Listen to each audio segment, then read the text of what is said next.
ክርስቶስ ተንሥአ እሙታን አሰሮ ለሰይጣን ሰላም ኮነ።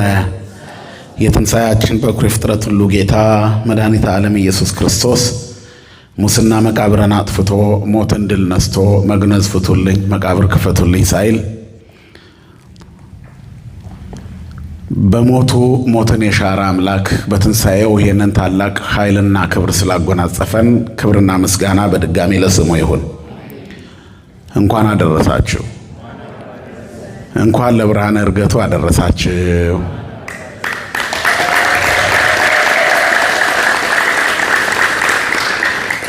ኢየሱስ እግዚአብሔር ነው ብለን ክርስቶስ እግዚአብሔር አይደለም ለሚሉ ለስሙ ክርስቲያን ተብለው ለሚጠሩ አምላክነቱን ለሚጠራጠሩ መልስ የምናገኘው በዚህ ቀን ነው። ዕርገቱ በትንቢት ቀድሞ ተነግሯልና አርገ እግዚአብሔር በይባቤ ይላል። ማን አረገ ይላል? ነገሩኝ። ማን ያረገው?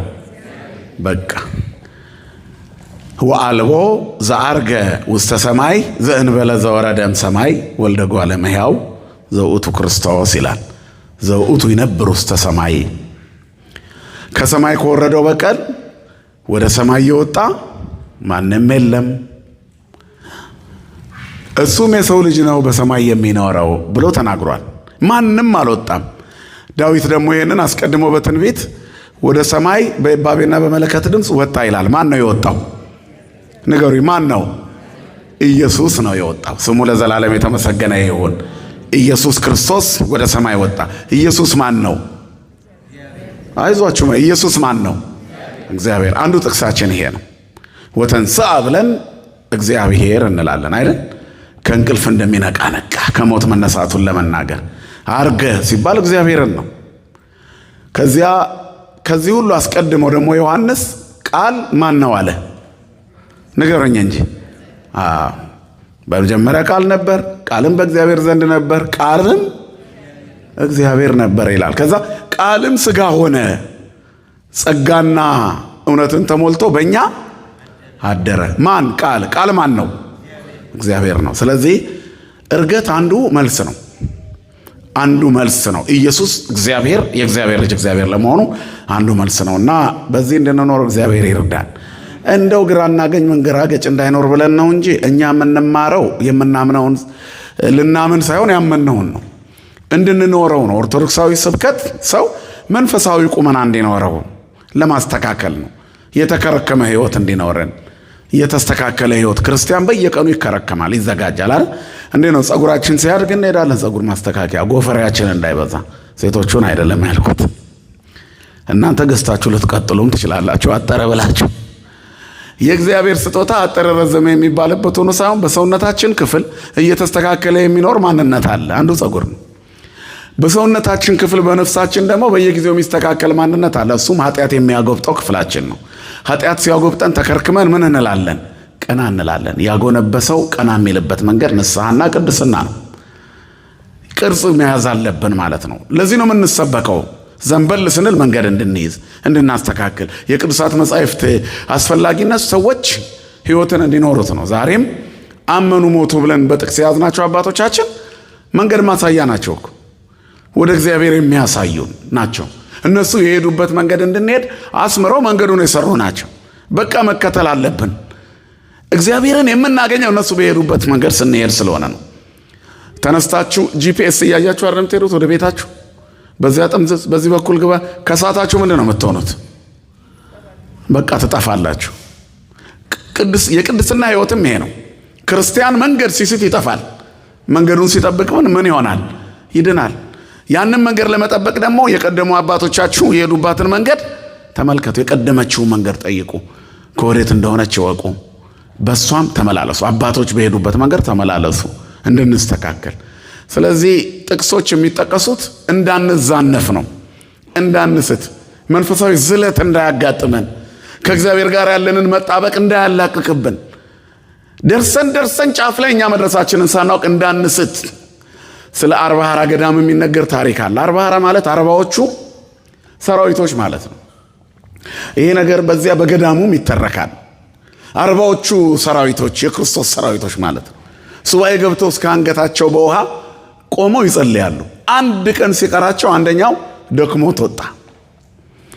አስባችሁታል? 39 ቀን ሙሉ ሱባኤውን ውሎ አንድ ቀን 40 ቀን ሊሞላ መንፈስ ቅዱስ ሊወርድላቸው የእግዚአብሔር ጸጋ ሊሰጣቸው በሀብት በረድኤት በበረከት ሊሞሉ በመንፈሳዊ ጸጋ ሊታነጹ አንድ ቀን ሲቀር አቀበት ስንወጣ የዝቋላን ተራራ የምታውቁ ሰዎች የግሸን ተራራ ብዙ ሰው የሚሄድበትን ግሸን ተራራ መውጣት ስንጀምር አይደክመንም፣ መሀል ላይም አይደክመንም። በጣም የሚደክመን የቱ ጋር ስንደርስ ነው። በሩ ጋር ጫፍ ላይ ስንጨርስ ጉልበታችን አብሮ ያልቃል። ሌላ ይህን የሚያክል አለ ቢባል እንደገና እንጀምራለን፣ ኃይል እንጨምራለን። ከጭንቅላት ነው የሚጀምረው ይሄ ድካምና ብርታት። እግዚአብሔር ያስፈጽመን ሁላችንን። ከዚያ 39ኙ ላይ አክሊሉ ከወረደ በኋላ አንዱ ማረፊያ ውስጥ እንዲህ ዞር ዞር ሲል በአካባቢ ያለ ገበሬ ተመለከተ። ሮጦ ገባ። 40ኛው ነው ተሰለፈ። አክሊሉ መጥቶ ወረደለት። እንዲህም አይነት እድለኛ አለ። እግዚአብሔር ቸር ያሰማን ለሁላችን። ዘይተአመኑ ሞቱ። እነዚህ ሁሉ አምነው ሞቱ። ሃይማኖት ለድርድር የማይሰጥ ማንነት ነው ማለት ነው። ሰው አምኖ እንደመሞት ያለ እድል የለም። ምክንያቱም ከሞት በኋላ ሕይወት አለ። ከመቃብር አጠገብ ትንሣኤ አለ። እዚህ የተሰበሰብንበት ዋና ዓላማ ለሥጋ ስኬት አይደለም፣ ለነፍስ ነው። እሱ መንግሥቶ ወጽድቆ ነው። መንግሥቱና ጽድቁን እሹ አስቀድማችሁ ወዝሰ ኩሎ ይትዌሰክ ለክሙ። ሌላው ትርፍ ነው፣ ይጨመርላችኋል። በዝናብ አብቅሎ በፀሐይ አብስሎ መመገቡ ትርፍ ነው። በዕድሜያችን ላይ ይህችን ሰዓት መጨመሩ ትርፍ ነው። ሥራ ማግኘታችን ትርፍ ነው።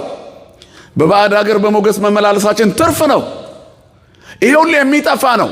የማይጠፋ ርስት ባለቤቶች ነን። ጌታችን ኢየሱስ ክርስቶስ ደቀ መዛሙርቱ ባሉበት ኅብስት አበርክቶ ሕዝቡን መገበ። 5 ገበያ ሕዝብ፣ ያ ሁሉ ሕዝብ በደስታ እግዚአብሔር ያቀረበላቸውን እንጀራ በሉ። ከዚያ በኋላ ሕዝቡ እሱ መፈለግ ጀመሩ። ከስኬት በኋላ ምስጋና እንደሚገባ ሊያስተምር ጌታችን ኢየሱስ ክርስቶስ ተራራ ላይ ወጣ። ሆዳቸው ከሞላ በኋላ ይሄማ ንጉሳችን ካልሆነ ብለው ሕዝቡ ሊያነግሱት ፈለጉ። ይህ ሐሳብ ደቀ መዛሙርቱም ተስማማቸው። ስለዚህ ተቆጣቸው ይላል። በጀልባ እንዲሻገሩ ግድ አላቸው ይላል። በወንጌል ላይ ግድ አላቸው ጌታ የሚለው ቃል የተጻፈው እዚህ ጋር ብቻ ነው። እግዚአብሔር አስገዳጅ አምላክ አይደለም። ምክንያቱም እምቢ ሊባል የሚገባ ቦታ እንዳለ ሊያስተምር ስለፈለገ እንጂ። ኦ በልዎ ለእግዚአብሔር ወእንበየ በልዎ ለሰይጣን። እግዚአብሔርን እሺ በሉት፣ ሰይጣንን እምቢ በሉት። ቅረቡ ኀበ እግዚአብሔር ወይቀርበክሙ። ወደ እግዚአብሔር ቅረቡ፣ እሱም ወደ እናንተ ይቀርባል። እግዚአብሔር የሚገኝበት መንገድ ፍጹም ትሕትና መሆኑን ለማሳየት ነው። በትዕቢት አይገኝም። እግዚአብሔር ለእኔ ለምን አልታየኝም፣ ለከሌ ይታየለ ብንል ኪሳራ ነው። ሁሉም በደረሰበት ይመላለስ ሃይማኖት። ነገር ግን ለድርድር አይሰጥም። በአቅማችን ይገዛናል እግዚአብሔር። ለአንዱ ፍጹም በሆነ ራእይ አይኑ እያየ ይገለጥለታል። ለሌላው በህልም ይገለጥለታል። ለሌላው ደግሞ በሌላ በቅዱሳት መጻሕፍት በኩል ይገለጥለታል። ለሌላው በታምራት ይገለጣል። ለአንደኛው ደግሞ በትምህርት ይገለጣል። እግዚአብሔር በአንድም በሌላም ይናገራል። ስሙ የተመሰገነ ይሁን። ሰዎች ማስተዋል ነው ያለባቸው። ጆሮቻቸው ይከፈቱ። አቤቱ አንተን እንድሰማ አድርገኝ ነው። የልቦናዬን ጆሮ ክፈትልኝ፣ በደንብ እንዳደምጥህ እንድሰማህ፣ በአንተ እንድኖር። የክርስትና ልመና ይሄ ነው። ሲሞላልን ደግሞ ከኛ በላይ ሰው የለም ከማለት ይልቅ ማመስገን። ይሄ እኮ ለኔ አይገባኝም ነበረ፣ ያንተ መታየት ለኔ አይገባኝም ነበረ። አቡነ ብሾ የሚባሉ ጻድቅ በሻሂት በረሃ ውስጥ በራቸውን ዘግተው ያለማቋረጥ ይቆሙ ነበር 24 ሰዓት። ጸሎታቸውን እየሰማ ጌታ ይገለጥላቸው ነበር። ስሙ የተመሰገነ ይሁን። እና ይህንን የሰሙ የገዳሙ መነኮሳት አባታችን አቡነ ብሾይ አሏቸው። ግብፃውያኑ እንዲህ ነው የሚጠሩት። እባኮን ለእርሱ የሚገለጠው ክርስቶስ ለእኛ አንድ ቀን እንኳን እንድናየው ጸሎት ያርጉልን። ገቡና ጸሎት የሚያደርጉበት በዓት ዘግተው ጌታ የመድኃኒቴ ኢየሱስ ክርስቶስ ወይ የኔ መድኃኒት የኔ ሕይወት ሳይገባኝ አንተ እኔን ታናግረኛለህና እነዚህ ደጋጎቹ ቅዱሳን አባቶቼ ይህን የተናገሩት እኔ ባሪያህን እንድነግራቸው አንተ እንድትገለጥላቸው ለምንልን አሉኝ። ጌታዬ ሆይ ምላሽህ ምንድን ነው አሉ። አባ ብሾይ አንተ ለምነኸኛልና አላሳፍርህም። የተክለ ሃይማኖት አምላክ ሁላችንን የሚጎብኘን ወገኖች። ለዚህ ነው እኮ ቅዱሳኑን ጸልዩልን የምንላቸው። ሰአሉ ለነ አይደል እንደምንለው፣ ለምኑልን። ምክንያቱም ቅዱሳን ከለመኑልን አገር ትድናለች ነው። እስመ በጸሎተ ጻድቅ ትድኅኖ የተማሰነ ሀገር እኮ ቅዱሳን ሆይ ለመኑልን አማልዱን። በጻድቅ ሰው ጸሎት አገር አትጠፋም ትድናለች። እግዚአብሔር ኢትዮጵያን በቅዱሳኑ ይታደጋት። ስለዚህ አድነን ድረስልን ብለን የምንማጸነው በቅዱሳኑ ስም እግዚአብሔር ስለሚሰማቸው ነው። ነገ ፀሐይ ሳትወጣ በተራራው ጫፍ ላይ ከገዳሙ በስተ ምስራቅ ያለው ረጅሙ ተራራ ጫፍ ላይ ለሁላችሁም እገለጣለሁ። ፀሐይ ሳትወጣ እዛ ድረሱ በላቸው አለ የኛ ጌታ መድኃኔዓለም። ተራራው ላይ ለመውጣት ሁሉም ሮጡ። የተራራው ጫፍ ላይ ለመድረስ የሚደረገው ሩጫ ላይ ከገዳሙ የሚወጡ ሽማግሌ የደከሙ መነኮሳትም ይንፋቀቁ ነበር። አንድ አረጋዊ መነኩሴ ግን መሄድ አቃተው።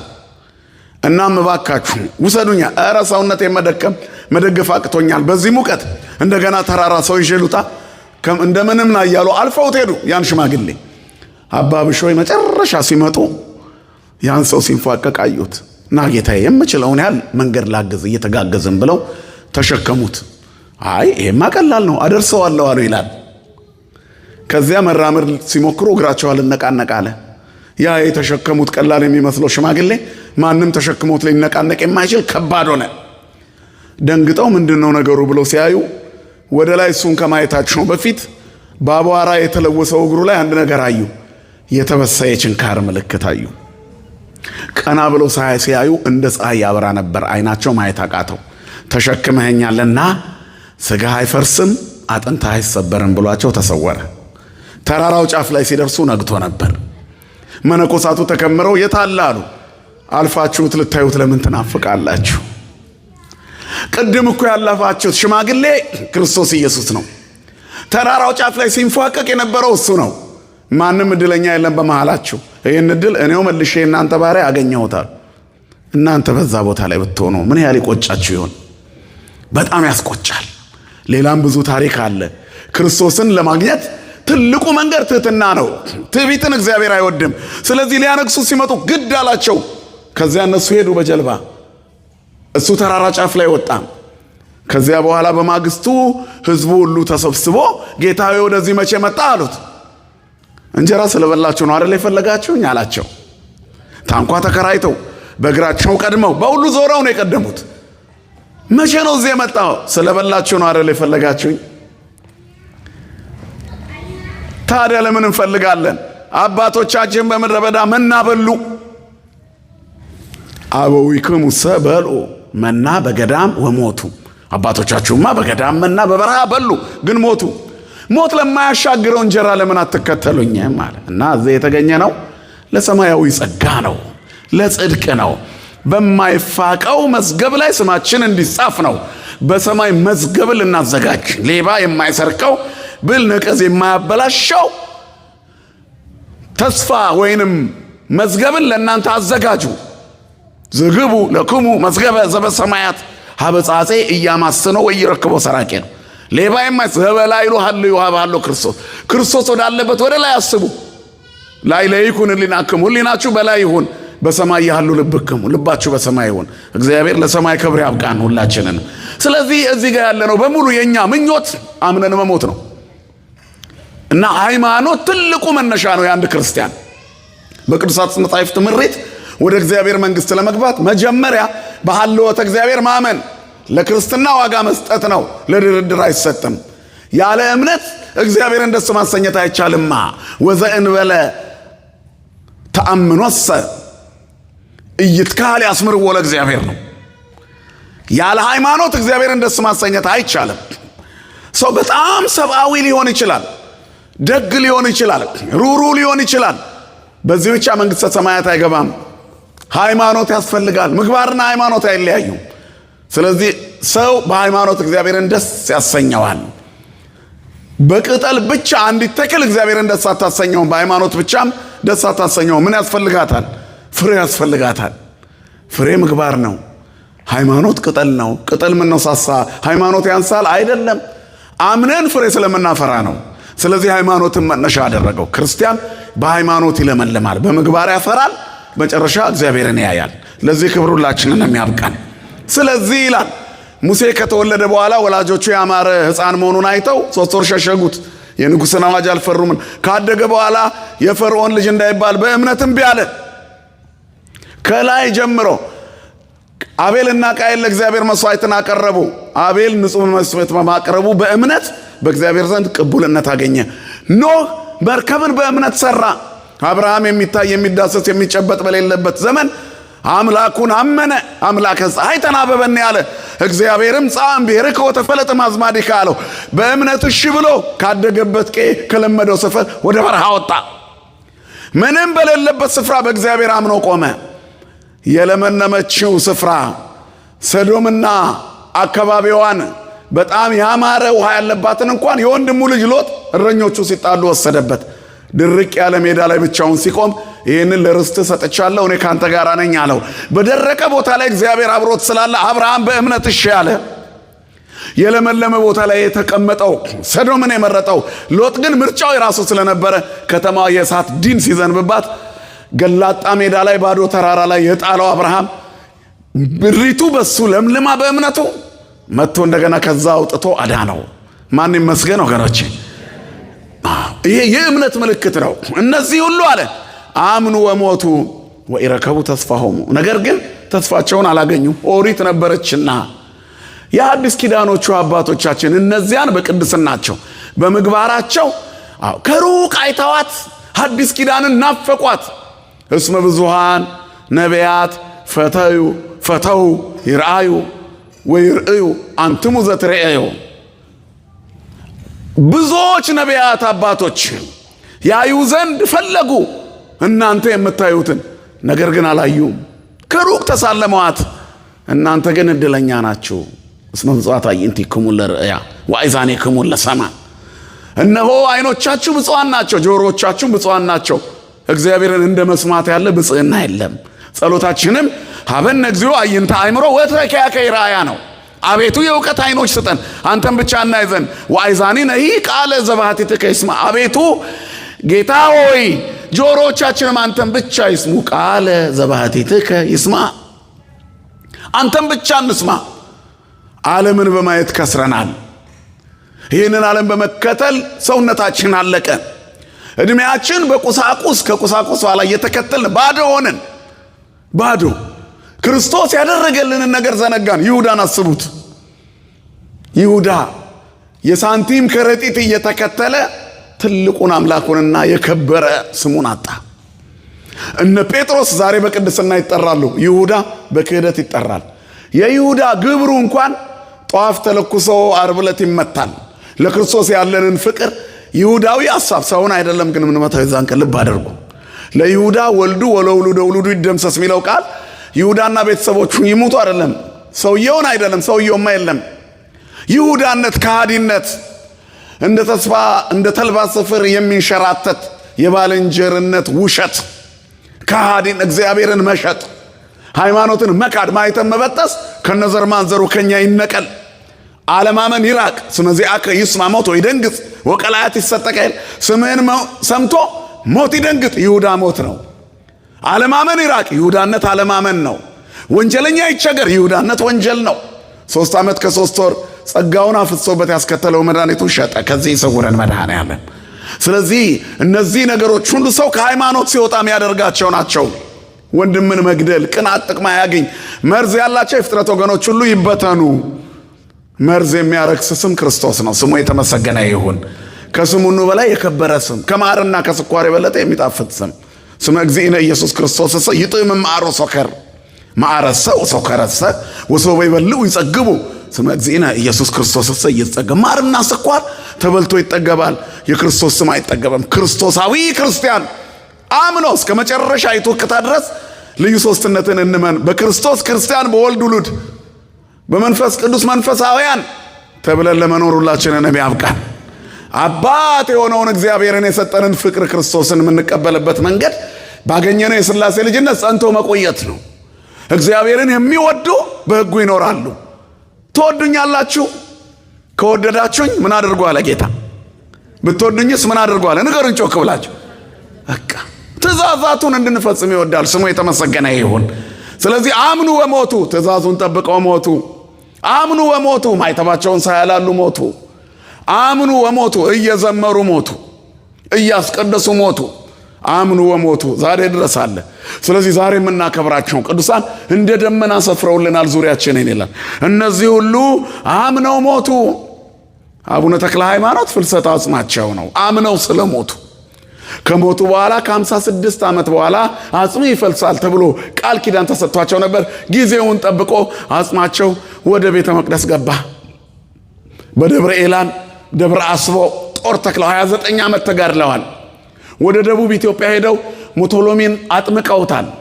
አጆራ የሚባል ቦታ ላይ 2 ጊዜ በንብ ቀፎ እያደረገ ወርውሯቸዋል። በሚካኤል ክንፍ ተደግፈዋል። ዛሬ ቅዱስ ሚካኤልን ስናከብረው በክንፉ ላይ የምንወደው ኢትዮጵያዊ ጻድቅ ተክለ ሃይማኖት 2 ጊዜ ከገደል ወጥቷል። ክብርና ምስጋና ለአምላካችን ለእግዚአብሔር ይሁን።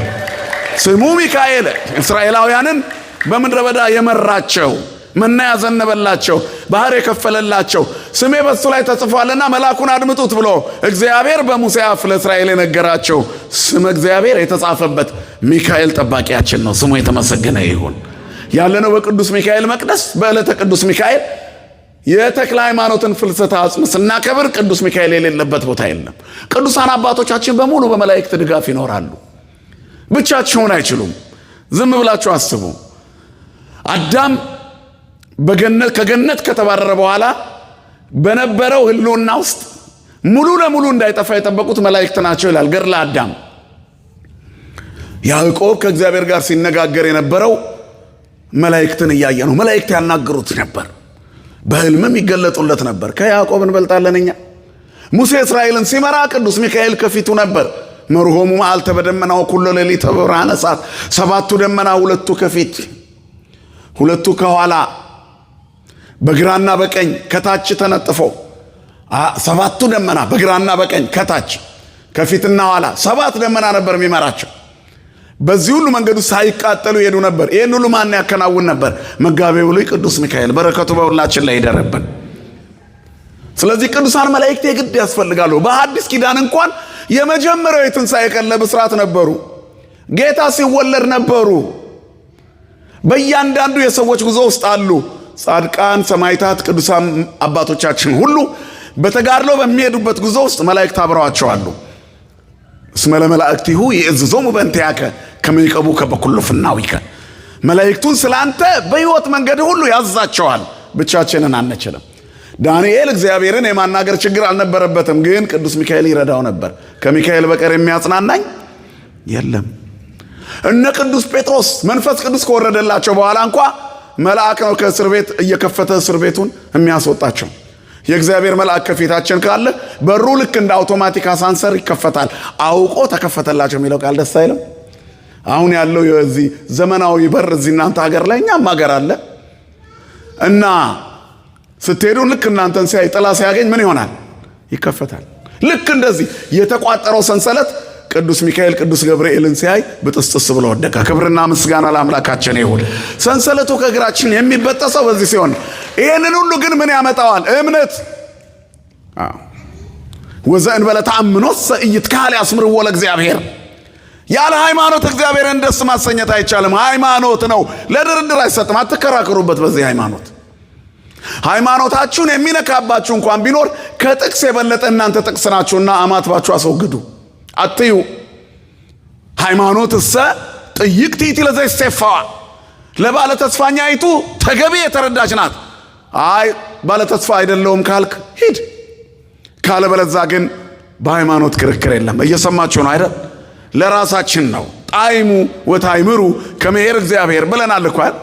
የእግዚአብሔር መልአክ እግዚአብሔርን በሚፈሩ ሰዎች ዙሪያ ይሰፍራል ያድናቸዋል ይልና እግዚአብሔር ይህንን ያክል ቸር መሆኑን ቀምሳችሁ እኛ የክርስትናችንን ትክክለኝነት ምዕራፍና ቁጥር አጥንተን ሸምድደን ሳይሆን ቀምሰን ነው የምናውቀው። ጸበሉን ጠጥተን ተፈውሰን ሥጋው ደሙ ተቀብለን መንግሥተ ሰማያት የምንወርስበት መንገድ ተሰምሮልን እምነቱን ተቀብተን ደዌያችን ተፈውሰን በእያንዳንዱ ጉዞ ጸልየን ጨለማው ተወግዶ ሐዘን ትካዜያችን ርቆልን ሱባኤ ገብተን እንባችን ታብሶልን ለምነን ተማጽነን ተሟልቶልን አምኑ ወሞቱ። እምነት እነዚህ ነገሮች ሁሉ ይገልጣል። ስለዚህ አምነው ነው የሞቱት። ጻድቁ አቡነ ተክለ ሃይማኖት በዚህ ሁሉ መንገድ ውስጥ ቅዱስ ሚካኤል እየረዳቸው በእምነት ተጉዘዋል። መላዋን ኢትዮጵያ አረስርሰዋታል በወንጌል። ዝም ብላችሁ ጻድቁ አቡነ ተክለ ሃይማኖትን እስኪ አስቧቸው። ሃይማኖት ያለውን ናቸው። አንድ ሰው አስቡ። በ13ኛው መቶ ክፍለ ዘመን አካባቢ ቆዳ የያዘ ደበሎ የለበሰ ባዶ እግሩን የሆነ የመስቀል በትረ ሙሴ የያዘ መጽሐፍ ቅዱስን በቆዳ ለብጦ ትከሻው ላይ ያነገበ በቆመበት ስፍራ ወንጌል እየሰበከ የተጓዘ የረገጠው መሬት ላይ ጸበል እየፈለቀ የእግሮቹ ትቢያ እምነት እያወጡ የታመሙ እየተፈወሱ ሰዎች አቅም በሌላቸው ሰዓት አቅም እየሆነ መንገዱን ሁሉ የሚጓዝ አንድ ሽማግሌ ሰው አስቡ። ነገር ግን ፈጣን ተራማጅ የሆነ ማንም የማይቀድመው የክርስቶስን ወንጌል 12ኛውና 13ኛው መቶ ክፍለ ዘመን ላይ ትውልዱ ሁሉ እንዲበራለት ያደረገ ታላቅ ሐዋርያ ተክለ ሃይማኖት። ክብርና ምስጋና ለአምላካችን ለእግዚአብሔር ይሁን።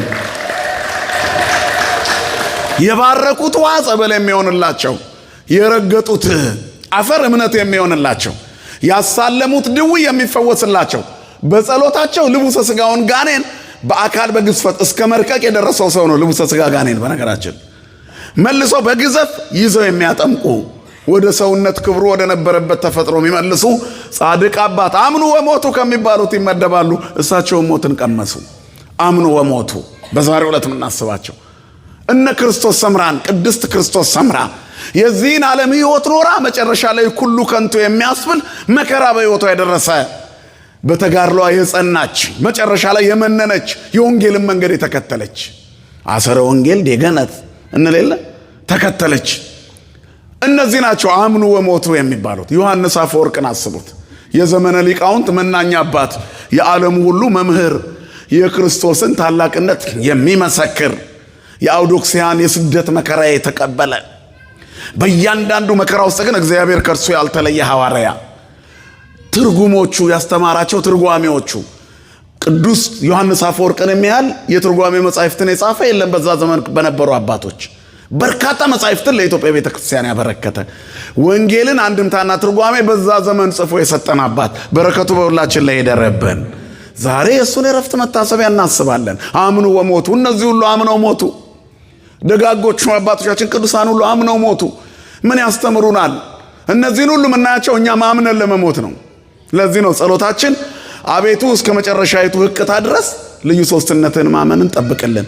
ያ ብቻም አይደለም፣ የሃይማኖታቸውን ፍሬ እየተመለከታችሁ መሰሏቸው። የእምነታቸው ፍሬ አማላጅነታቸው ነው። ደብረ ሊባኖስ ሄደን አይደለም ከዛ የመጣ ጸበል ስንት ታምር ሰራ። እዚህ ያለንበት ሀገር ላይ ስንት ሰራ። አልትራሳውንድ እና ኤክስሬይ አላሳይ ያለውን በሽታ የጻድቁ በረከት ያለበት ጸበል እየፈወሰ አላወጣልንም። ህመማችንን ከነሰንኮፉ አልነቀለልንም። እምነቱ አይድንም የተባለውን ቁስል የተበላሸውን አልፈወሰልንም። እነዚህ ነው ውበታቸው። እንጎታት ውሃቡ መዓዛ ወውስታይ ጻዲነ ኩሎ አቅማህ። በደጆቻችን ዙሪያ የተጠመጠሙ ትርንጎች ወዛቸውን ሰጡ፣ መዓዛቸውን ሰጡ፣ ሽታቸውን ሰጡ ይላል ሐዲስ ዘምስለ ብሉይ። ነቢያት ደለደሉ፣ አስተማሩ፣ ይወርዳል ይወለዳል አሉ ነው እንጎታት መዓዛ ውሃቡ። ሐዲስ ዘምስለ ብሉይ የድሮዎቹ ከርቀት ሆነው አዩዋት፣ አምነው ሞቱ። እምነታቸውን ለእኛ ሰጡን። እኛ ግን በአዲስ ኪዳን አምነን የምንሞት ብቻ ሳይሆን ትንሣኤውን የምንጠባበቅ ነን። እስከ መጨረሻይቱ ቅጠረፍ ጠብቅልን የምንል። ስለዚህ ክርስትና ጣፋጭ ሕይወት ነው ወገኖቼ። ዛሬ የዘከርናቸው አባቶች በሙሉ ዘክረናቸው የምናልፍ አይደለም፣ የምንከተላቸው ናቸው የፊት መሪዎቻችን። ለእያንዳንዳችን ሕይወት ተገቢ የሆነ ነገር ሰርተው ያለፉ። የቀደመውን ትውልድ ጠይቅ ነው። አባቶችን ለመረመሩት ነገር ትጋ ነው ኢዮብ 8:8 ላይ። እኛ ትናንትነን ዛሬን እንኳ በቅጡ አላየነውም፣ ነገን አናውቅም። ስለዚህ ነገን ማየት እንድትችል የትላንትናዎቹን አባቶችን አስብ፣ የቀደመውን ትውልድ ጠይቅ። አባቶችን ለመረመሩት ነገር ትጋ፣ የቀደመችውን መንገድ ተከተል፣ አባቶቻችሁን ተከተሉ። ሞትን የሚያስደነግጠውን ክርስቶስን የያዙ፣ ቀላያት የሚሰነጥቀውን ስሙን፣ አለማመን የሚያርቀውን ስሙን ተሸከሙ። ከኃጢአት ሁሉ ነፃ የሚያወጣውን ስሙን፣ ህመምን ከነሰንኮፉ የሚነቅለውን ስሙን ተሸከሙ። ስለዚህ ቃል ኪዳን ተቀበሉ። ኪዳነ ተካሄድኩ ምስለ ሮያን ይሄልን ከመረጥኳቸው ጋር ቃል ኪዳኔን አደረግኩ። ስማችሁን የጠራ መታሰቢያችሁን ያደረገ እምርላቸዋለሁ አላቸው። እስከ ትውልድ ቃል ገባላቸው። እነዚህ ናቸው መዓዛቸውን የሰጡት። እንጎታት ውሃቡ መዓዛ። ቅዱሳን አባቶቻችን በረከታቸውን ለእኛ ያተረፉልን፣ ሰጡን። የህይወታቸውን መዓዛ ተጋድሏቸውን አስቀሩልን። በእነሱ ስም ዛሬን ቀደስን። ዛሬ ተክለ ሃይማኖት ፍልሰታ አጽሙ ነው። ዛሬ ቅድስት ክርስቶስ ሰምራ ናት። ዛሬ ጻድቁ አቡነ ተክለ ሃይማኖት ናቸው። ዛሬ ዮሐንስ አፈወርቅ ነው። ዛሬ ቅዱስ ሚካኤል ነው ብለን ቅዳሴ ተቀደሰ። በእነዚህ ውስጥ ሁሉ ትልቁን ስም የጠራ ነው ታላቅ ያደረገንን መድኃኔዓለምን ነው። ቅዱሳን የእግዚአብሔርን ስም ሸፍነውብን አያውቁ። ዛሬ የተክለ ሃይማኖት ቀን ነው። ቅዳሴው ላይ ግን አንድም ቦታ የተክለ ሃይማኖት ስማቸው የለም። ዮሐንስ አፈወርቅ እንኳን ቅዳሴው ላይ ዘደረሰ ላቲ በመንፈስ ቅዱስ ብለን አኮቴተ ቁርባን ዘቅዱስ ዮሐንስ አፈወርቅ ብለን ያልነው። ይህ ዮሐንስ አፈወርቅ ቅዳሴ አኮቴተ ቁርባን ምስጋናው ይሄ ነው። በረከቱ ይደርብን ብለን በቀጥታ በመንፈስ ቅዱስ የደረሰው እሱ ነው ብለን ገባን። ስለ እግዚአብሔር ማውራት ጀመርን። ማን ይመስገን ወገኖቼ። ስለዚህ ቅዱሳን እግዚአብሔርን ማሳያ ናቸው። አምነው ሞቱ። ትልቁ ነገር ይሄ ነው። ክርስቶስ የእግዚአብሔር ልጅ ነው ብለው ሞቱ። አብ ወልድ መንፈስ ቅዱስ አንድ አምላክ ብለው ሞቱ። አምነው ሞቱ። አቲ ተዋህዶ ብለው ሞቱ። አንዲት ተዋህዶ፣ አንድ ሃይማኖት፣ አንዲት ጥምቀት፣ አንድ ጌታ ብለው ሞቱ። አምነው ሞቱ። ውዳሴ ማርያማቸውን እየደገሙ ድንግል ማርያምን እየጠሩ ከሷ የተወለደውን ጌታ ስጋውን እየበሉ ደሙን እየጠጡ ሞቱ። ስለዚህ ሞቶ ሙሰለ ጻድቃን ሕይወቶ ሞቱ። ተሻግረው ነው የሚኖሩት። ተሻገሩ። ጥላውን ያገኛቸው ዋናው ሞት አያገኛቸውም። ዋናው ሞት በክርስቶስ ተሰብሯል። የሞት ጉልበት ሎሚው ፈሷል። ሰው የጉልበቱ ሎሚ ከፈሰሰ በኋላ ቆሞ መሄድ ይችላል? ይችላል? ንገሩኝ እንጂ በቃ አይችልም። ሞት እንደዚህ ነው። ሎሚው ፈሷል። ጉልበት የለውም፣ አቅም የለውም። ሞት ሆይ መውጊያ የታል? ሲኦል ሆይ ድል መንሳት የታል? እንዳይሰለጥንብን አቅሙ ተሰብሯል። ቅልጥሙን ሰብሮ ሞትን ጥሎታል የኛ ጌታ። ክብርና ምስጋና ለስሙ ይሁን። ስለዚህ ሞት አቅም የለውም፣ በእኛ ላይ ኃይል የለውም። አሁን ጥላው ነው ያለው። ጥላው ደግሞ ያስፈልገናል ለመሻገር። ካላዘኑ ደስታ፣ ካልጾሙ ፋሲካ የለም አይደል? ካልሞቱ ደግሞ ትንሣኤ ያለ። ንገሩኝ እስቲ እውነት ልጠይቃችሁ፣ ሁላችሁም መሞት ትፈልጋላችሁ? አይ እውነቷን ተናገሩ። ዛሬ ትሞታላችሁ ብትባል ደስ ይላችኋል? ኧረ ደስ አይልም። ዛሬ መንግሥተ ሰማያት ትወርሳላችሁ። እመቤታችንን ታዩዋታላችሁ። ቅዱስ ሚካኤል በክንፉ ዘርግቶ ታዩታላችሁ ከነግርማው። ዛሬ መንግሥተ ሰማያት ትገባላችሁ ብትባሉ ደስ ይላችኋል? በጣም በየት በኩል አቋራጭ መንገድ የለ። እንግዲህ መንገዱ ሞት ነው። አያችሁ። ስለዚህ ሞት ለእኛ መሻገሪያ ነው። የሚያሳዝነን የምንወደው ሰው ሲሞት ፍቅራችን ነው። ቆሞ ስለማናገኘው እንጂ ለዛ ሰው ረፍት እኮ ነው። ነፍሱ ከስጋው ከተለየችበት ጊዜ ጀምሮ ረፍ ይላል። አረፈ ነው የሚባለው። አይረፈ ምስለ አበዊሁ፣ ከአባቶቹ ጋር አንቀላፋ አረፈ። ድካም ነው። አያችሁ፣ መኖር ያደክማል። እንደው በስጋ ስለምንኖር ደካሞች ስለሆንን እንፈራለን እንጂ ሞትማ አይፈራም። ኢትፍርህዎ ለሞት ፍርህዋ ለኃጢአት። ሞትን አትፍሩ፣ ኃጢአትን ፍሯት። አምናችሁ ሙቱ። ላመነ ሰው ሞት አያስፈራም። አምኑ ወሞቱ ነው። አመኑ ሞቱ። እና አቡነ ተክለ ሃይማኖት አምነው ሞቱ። አሁን ሞተዋል አሉ። ነገሩ አሉ፣ ሞተዋል። ተሻግረው ያዩናል። በእኛና በእነሱ መካከል ድልድይ አለ። ያ የሞት ጥላው ማለት ነው። ጥላው ብቻ ሕግ የሆነው አካል መሻገሪያው ድልድዩ ነው ያለው። እሳቸው ተሻግረዋል፣ እኛ እዚህ ነው ያለ ነው። እንሄዳለን እሳቸው ወዳሉበት።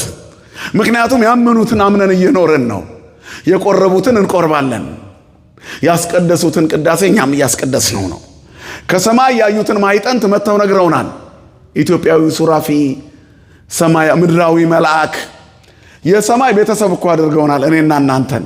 እኛ እኮ የሰማይ ቤተሰቦች ነን። ቅዱስ ሚካኤል ሕያው ነው፣ እኛም ሕያዋን ነን። አንድ ቀን እንገናኛለን ከቅዱስ ሚካኤል ጋር። እግዚአብሔር ለዛ ክብር ያብቃን። ስለዚህ ሃይማኖታችሁን ጠብቁ። አምኑ ወሞቱ ይሄ ነው። ያመነ ሰው ቢሞት እንኳን ሕያው ነው። አነ ውእቱ ትንሣኤ ወሕይወት ዘየአምን ብየ እመኒ ሞተ ይሐዩ ወኩሉ ዘሕያው ወየአምን ብየ ኢይመውት ለዓለመ። ይህንን እኮ ነው ያላት ለማረታ። ተአመኒኑ ዘንተ፣ ይህንን ታምኜ የለም አላት ለማርያም። አምናለሁ ጌታ ሆይ አንተ የእግዚአብሔር ልጅ እንደሆንክ ለዓለም የተገለጥከው መድኃኒት እንደሆንክ አምናለሁ። እንዴት ደስ ይላል መሰላችሁ! ይሄ ቃል እግዚአብሔርን ደስ ያሰኘዋል። ለሱ የምንጨምርለት ኑሮ ሳይሆን እኛ ወደ ሕይወት ስለምንገባ ልጆቼ በእውነት ሲሄዱ ከማየት የሚበልጥ ደስታ የለኝም። የሱ ደስታ የኛ መለወጥ ነው። ሳምራዊቷን ሴት በውሃ ጉድጓድ አጠገብ ነፍሷን ካረሰረሰላት በኋላ ምግብ ሊገዙ የሄዱ ደቀ መዛሙርት አምጥተናል ብላ አሉት። እንደ ሰው ከመሄዳቸው በፊት ምግብ አስፈልጎት የነበረ ጌታ እሷ ወደ ሕይወት ከተመለሰች በኋላ ጠገብኩኝ አለ። እኛ ስንድን ደስ ይለዋል። ስሙ የተመሰገነ ይሁን። እናንተ የማታውቁት አባቴ ያዘጋጀልኝ ምግብ አለ፣ እሱን በልቻለሁ አለ። ምንድነው የበላው? አንዲት የጎሰቆለች የጎበጠች ዓለም ያስጎነበሳት ሴት በሱ አምና ቀና ስትል ደስ አለው። የእግዚአብሔር ደስታ ይሄ ነው። መነ ይብሉኒ ሰብእ ለወልደ እጓለ እመሕያው፣ እኔ የሰው ልጅን ማን ይሉኛል የሰው ልጆች? ቦ እለ ይብሉከ ኤልያስሃ ወመንፈቆሙ እለ ይብሉከ ዮሐንስሃ መጥምቀ ወካልአን እለ ይብሉከ ኤርምያስሃ ሙሴሃ እያሉ ነገሩት። አንትሙኬ መነ ትብሉኒ፣ እናንተ ማን ትሉኛላችሁ? ደቀ መዛሙርቱን። ምክንያቱም ክርስቶስን በትክክለኛ ማንነቱ የጠራው የለም። በሚወዷቸው በደጋጎቹ ስም ጠሩ። ዮሐንስ መጥምቁ ነው፣ ኤርምያስ ነው፣ ኤልያስ ነው አሉት።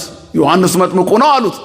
ስለዚህ በዚህ ሁሉ አይተው የተደነቁትን እነሱን አንትሙኬ መነ ትብሉኒ አላቸው። አንተ ክርስቶስ ወልደ እግዚአብሔር ሕያው፣ አንተ የሕያው እግዚአብሔር ልጅ ክርስቶስ ነህ አለው ጴጥሮስ። የነገረ መለኮት ሊቃውንት እግዚአብሔር በጣም ደስ የተሰኘበት ቦታ ኦ ስምዖን ወልደ ዮና አንተ ኮክ ኢከሰተ ለከ ሥጋ ወደም አላ መንፈስ አቡየ ዘውስተ ሰማያት፣ በሰማያት ያለ የአባቴ መንፈስ ነው የገለጠልህ፣ በሥጋና ደም ሃይማኖተኛ አልሆንክም። አንተ አለት ነህ፣ በአንተ ላይ አንጻ ለቤተ ክርስቲያን ወአናቅጸ ሲኦል ይሄይልዋ፣ የሲኦል ደጆች አይችሏትም አለት ነህ አለው። እግዚአብሔር በእኛ ላይ ሊሰራ ይፈልጋል። ግን ሃይማኖታችን እንደ ጴጥሮስ ይሁን። አማናዊቷ ቤተ ክርስቲያን ይህች ናት፣ በጴጥሮስ አለት ላይ ተሰራች። አንቺ የእግዚአብሔር መቅደስ ነሽ፣ በጴጥሮስ አለትነት ላይ ተሰሪ። በሐዋርያትና በነቢያት መሰረት ላይ እንታነጽ ዘንድ እንግዲህ በመንፈስ ቅዱስ እንነሳ። በእንተ ቅድሳት፣ በዚህ ከእርገቱ በፊት እስከ ዛሬዋ ቀን ድረስ ካስተማራቸው ከሰባቱ ኪዳናት አንዱ በእንተ ቅድሳት ነው አይደል? ስለዚህ በነቢያትና በሐዋርያት መሰረት ላይ እንታነጽ ዘንድ ይልና ምን ይላል? እንግዲህ በመንፈስ ቅዱስ እንነሳ። እግዚአብሔር ያንሳን ሁላችንንም እንነሳ። ከስግደት ካጎነበስንበት አካላዊ ትንሣኤ ብቻ አይደለም፣ ስነ ልቦናዊ፣ መንፈሳዊ፣ ነፍሳዊ ትንሣኤ። የደከመች ነፍስ እንድትበረታ፣ ኃጢአት የምታስብ ነፍስ ከኃጢአት እንድትላቀቅ፣ ባለማመን ያመነዘረች ነፍስ ወደ ማመን እንድትመለስ እንነሳ። በእምነት እንነሳ፣ እንነሳ። ለምስክርነት እንነሳ፣ እንነሳ። አጋንንትን ረግጠን እንነሳ፣ ሞትን ረግጠን ስሙን ይዘን እንነሳ። ሞትን የሚያስደነግጠው ስሙን፣ አለማመን የሚያርቀውን ስሙን፣ ባዶነትን የሚሞላውን ስሙን፣ ድሃ የማይንቀው ስሙን። ክብርና ምስጋና ለስሙ ይሁን። ቸር ሩሩ የሆነውን አምላክ ስሙን ይዘን እንነሳ። በነቢያትና በሐዋርያት መሰረት ላይ እንታነጽ። በትምህርታቸው ላይ በሕይወታቸው ላይ አምኑ ወሞቱ ይላላ። በተክለ ሃይማኖት እምነት ላይ እንነሳ፣ ታንጸን እንነሳ። በአቡነ ገብረ መንፈስ ቅዱስ ታንጸን እንነሳ። በቅዱስ ጊዮርጊስ ሰማዕቱ ታንጸን እንነሳ። በዮሐንስ አፈወርቅ ትምህርት ታንጸን እንነሳ። በቅድስት ክርስቶስ ሰምራ ተጋድሎና መንፈሳዊ ሕይወት ታንጸን እንነሳ። ያን ጊዜ እግዚአብሔር ሰዎች እንሆናለን። ብንሞት እንኳን የእግዚአብሔር ነን። እመኔ ሀየውነ ለእግዚአብሔርና ሀዩና፣ ሞተን ተሻግረን እንኖራለን እና አቡነ ተክለ ሃይማኖት ያሉበት እንገባለን። ደጋጎቹ ወዳሉበት እንገባለን። በቀደም ብለናል። የቅዱሳን ካህናት ማህበር ወዳለበት ያስገባቸው እግዚአብሔር ለዛ ክብር ያብቃን። ስለዚህ ዛሬ የምናከብራቸውን ሁሉ አባቶች መጽሐፍ የሚነግረን አምነው ሞቱ፣ ተሻግረዋሉ። በቃል ኪዳናቸው ጸበላቸው ለኛ ተርፏል።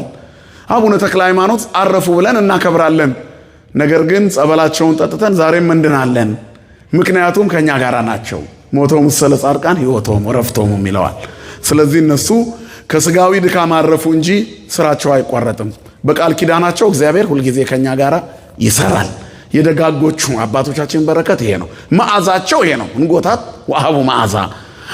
ትርንጎች መዓዛቸውን ሰጡ። የአማላጅነታቸውን በረከት ሰጡ። ጸበል አፈለቁ፣ እምነት ሰጡን፣ መዓዛቸውን ሰጡ። አቡነ ገብረ መንፈስ ቅዱስ የእግራቸውን ትቢያ አናብስት አናብርት ይልሳሉ። እሳቸው ግን ከዚህ ምድር ምንም አልበሉም። እንጎታት ወሀቡ መዓዛ፣ ትርንጎች መዓዛቸውን ሰጡ። እነዚህ ናቸው ትርንጎች፣ የእግዚአብሔር ተክሎች፣ በመቅደሱ ያደጉ። ጻድቅ እሰ ከመ በቀልት ይፈሪ ወይበዝሕ ከመ ዘግባ ዘሊባኖስ፣ እንደ ዝግባና እንደ ሊባኖስ ይበዛል። ትኩላንም ምንቱ ውስተ ቤተ እግዚአብሔር፣ በእግዚአብሔር ቤት ተተክለዋልና አደጉ። አምኑ ወሞቱ፣ እነዚህ ፍሬያቸው ለዘላለም ከኛ ጋር አለ። አምነዋልና ተሻገሩ። ተሻግረው ግን በአማላጅነት ያዩናል። ነቢያቶቹ በሩቅ ሆነው ተሳለሟት፣ የትምህርታቸውን መዓዛ ሰጡን። እንጎታት ወሀብ ሐዲስ ዘምስለ ብሉይ፣ የድሮዎቹ ትምህርታቸውንና ተጋድሏቸውን ሰጡን። ነገር ግን ተስፋቸው ሳይፈጸም ሞቱ። የአዲስ ኪዳኑ ሕይወት ባራኪና ቀዳሽ ክርስቶስ ከተወለደ በኋላ ግን በመስቀሉ በሞቱ ዓለምን ከስራት ሲፈታ እነሱንም ከሲኦል ወደ ገነት ሞላቸው። የትምህርታቸው መዓዛ ከኛ ጋር ቆየ። በአማላጅነታቸው ጥላ ይከልሉን ዘንድ ሕይወታቸው በሙሉ ወደ ሐዲስ ተቀየረ። ሐዲስ ዘምስለ ብሉይ። ልጄ ሆይ ውዴ ሆይ ይሄንን ለአንተ አቀረብኩልህ። ውዴ ሆይ ይሄንን ሁሉ ለአንተ አቀረብኩልህ ትላለች ቤተ ክርስቲያን። እነዚህ ሁሉ ቅዱሳን ቤተ ክርስቲያን ይዛ ለኛ ትሰጠናለች። ለክርስቶስ ይሄንን ሁሉ ክርስትናው አቅርቧል። የአዲስ ኪዳኗ ቤተ ክርስቲያን ቅዱሳን ማምረቻ ናት፣ የቅዱሳን መመረቻ ናት። አሁንም ይሄ ቤተ መቅደስ ብዙ ቅዱሳን ያመርታል። እንደ ደመና ሞልተው ያሉ ቅዱሳን ዛሬ አክብረናል። ወደ 14 ቅዱሳንን ገደማን ያከበር ነው።